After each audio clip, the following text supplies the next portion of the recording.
been working on this really for the last 5 years.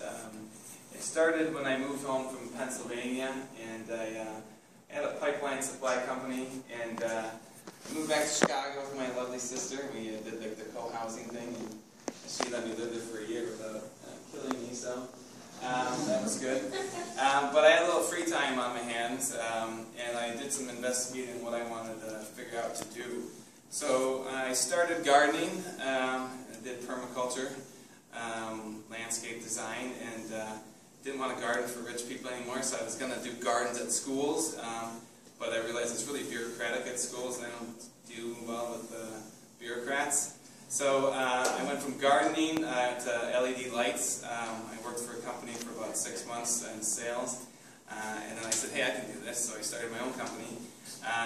Little did I know that the rebates were supposed to last a year.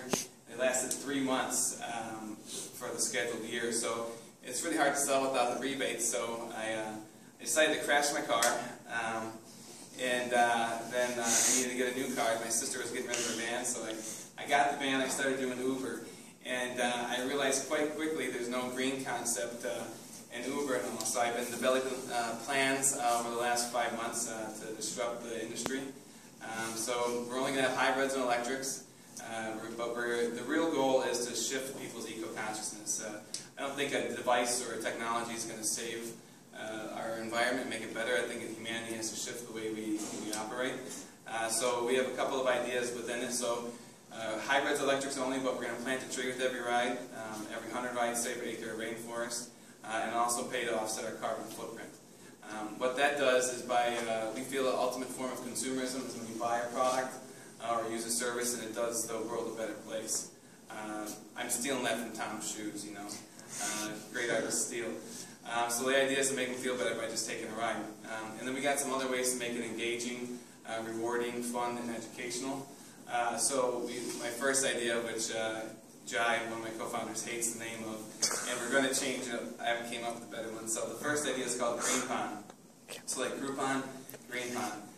The idea is while you wait for your ride, you can select to watch a green ad. And by watching that green ad, you earn rewards towards free rides. But if you buy that green product service during your ride, you get a discount on your fare. So the logic behind that is 85% of people want to be green, but when it comes down to convenience and cost, they don't add up. So we're trying to make this convenient and cost-effective for people to get these green products. Another unique thing we can do with there too is if people like these products, we can have a quick email link to local stores. If they get enough demand from our emails, we can get a product placement into these stores as well. And then the next idea is like what I really like. It kind of makes it rewarding for taking a ride. So it's called G-Starter. Again, I steal everything. Kickstarter, G-Starter. The idea is when you get in the ride, I figured most people aren't doing anything when they get in the car. I've been doing this for 5 months, the Uber driving, and they're really not being engaged. So you have a customer sitting there you can engage with. So the G-Starter is like Kickstarter. We're going to inform you of a problem, a green problem, but we're going to crowdsource solutions through the drivers. So if you come up with a good answer to the solution, or a good solution to the question, there you go. You can submit it to the website and the app, and at the end of the month, they'll get voted on, and the winners get funded like a Kickstarter. So the next month when you get in your ride, there'll be a 30-second video on what the previous winners are doing, and you can fund it right through the app. We have some other revenue streams. I'm not going to tell you about all of them, but I've developed some partnerships that really are going to help us out initially. We've got 100,000 rides that will be ready for us in the first 6 months of launch through some partnerships. I get 5 MBA students this week that focus on social impact entrepreneurship. I've developed an awesome team.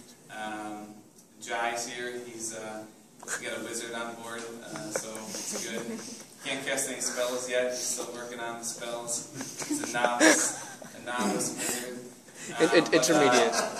Not quite master, intermediate. Yeah, so getting there. Sure. Yeah. And I got Rowan Richards. He's supposed to be here. I have to yell at him now. He's really busy, but he's been a trader and involved with nonprofits and social impact entrepreneurship. Peter is our attorney. Where's he at?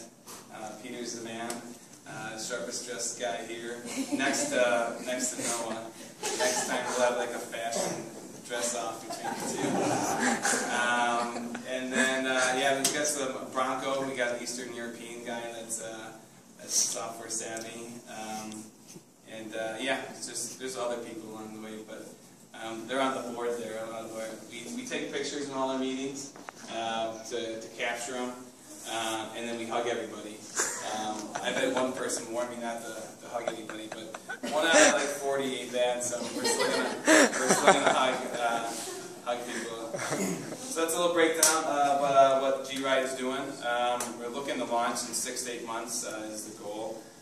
Currently raising funds. So I kind of had this event to just get people to talk about it, you know, make connections. Along this way, I found everyone I've met has either pitched in or helped out or connected me or volunteered time. It's just been a great experience so far. So thank you all for coming. And then Jordan's up next.